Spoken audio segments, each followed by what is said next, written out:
মেঘ পিয়নের ব্যাগের ভেতর মন খারাপের দিস্তা। মন খারাপ হলে কুয়াশা হয়, ব্যাকুল হলে তিস্তা। হ্যাঁ, আজকে আমাদের গন্তব্য পাহাড়ের রানী দার্জিলিং, তার অন্তর্গত কালিম্পং গ্রামের ডেলো পার্ক। রূপকথা আমরা গল্পে পড়েছি। দার্জিলিং আসলে যেন মনে হয় ঈশ্বর সত্যি সেই রূপকথার ডালিকে সাজিয়ে রেখেছেন এইখানেই।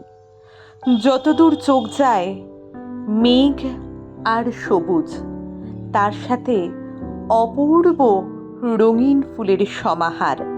এখানে এসে দাঁড়ালে যেন মনে হয় স্বর্গের মধ্যেই দাঁড়িয়ে আছি। এই পার্কের মধ্যেই বিভিন্ন জায়গা থেকে হিমালয়কে নতুনভাবে আবিষ্কার করা যায়। এখানে বরফের দেখা মেলে না ঠিকই, কিন্তু সবুজ পাহাড়, তার উপরে মেঘের খেলা, দূরে ছোট্ট ছোট্ট দেশলাই বাক্সের মতন বাড়িগুলো, সত্যি এই স্মৃতি ভোলার নয়, ভাষায়ও প্রকাশ করার নয়। আমরা এখান থেকেই পাড়ি দিয়েছিলাম নিকটবর্তী অর্কিড গার্ডেনে। এখানে যে গোলাপ ফুলের আকৃতি এবং রং এতটাই মনোমুগ্ধকর যে দেখে অবাক হওয়া ছাড়া আর কিছুই বলার থাকে না। নানান রকমের অর্কিড, ক্যাকটাস, এখানে একটা নার্সারিও রয়েছে, ভীষণ সুন্দর সমস্ত ফুল।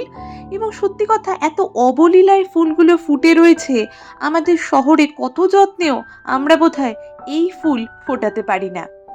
এখান থেকেও হিমালয় এবং তার কোলে অবস্থিত দার্জিলিংকে দেখতে পাওয়া যায়।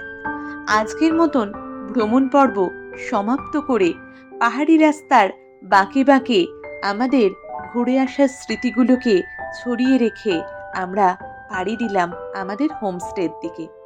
সবাই ভালো থাকবেন। পরবর্তী পর্বে আবার দেখা হচ্ছে। টাটা।